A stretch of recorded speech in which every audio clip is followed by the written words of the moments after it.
Lower back pain often comes with an element of instability. That is, the muscles that should be stabilizing the spine are weak or switched off. In this video, I'm going to show you 4 key exercises that relate specifically to sacroiliac joint pain.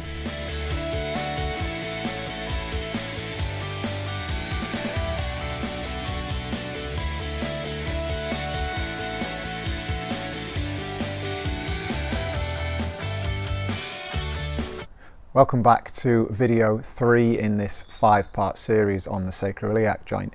Today we're going to look at 4 exercises that will help you stabilize the sacroiliac joint, and combined with videos 2 where we looked at the stretches and mobilizations and video 1 where we looked at the assessments, that are really going to help to move you along into a pain-free and optimal function.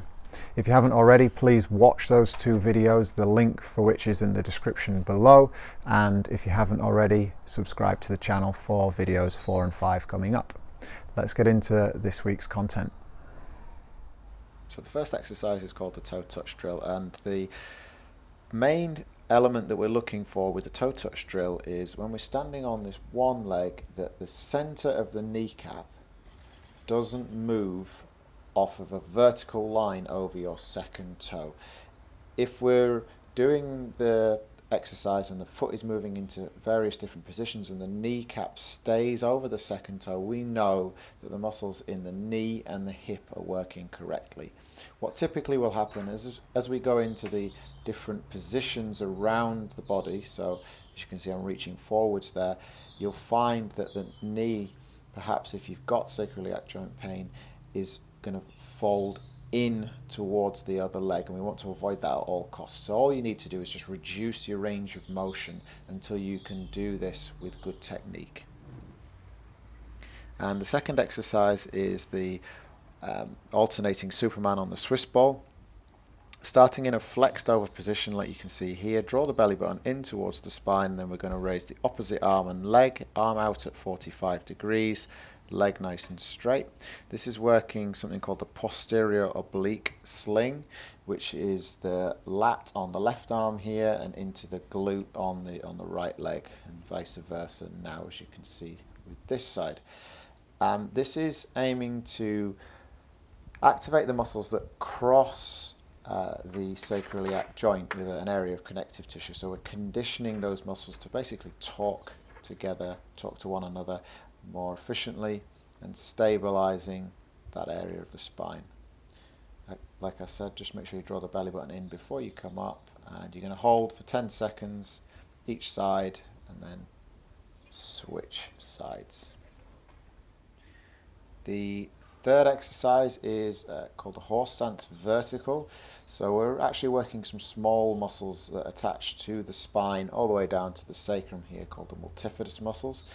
Make sure you draw the belly button up and in first before you do anything else, and then we're going to raise one hand just a tiny amount off the floor with the opposite knee.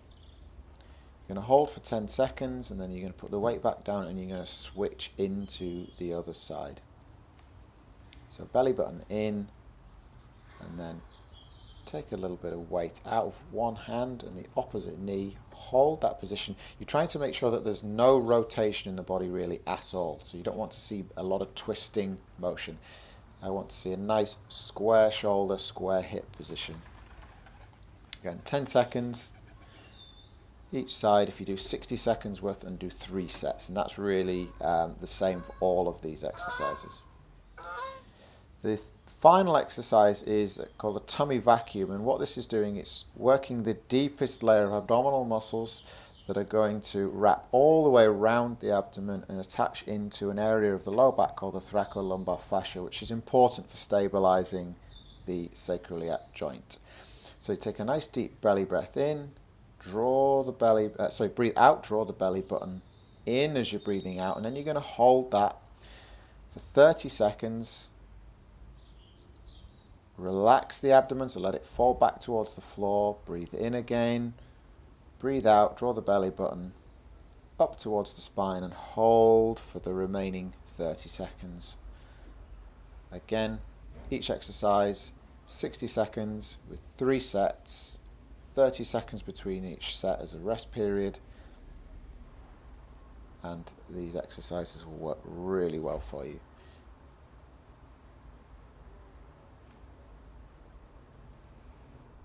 Thanks for watching video 3 in this series. Please let us know in the comments below how you've got on with those exercises, and also if you have any questions or queries on what we've covered in the video today with those exercises. Also subscribe, make sure that you're going to receive notification for video 4 coming up, and we'll see you again soon.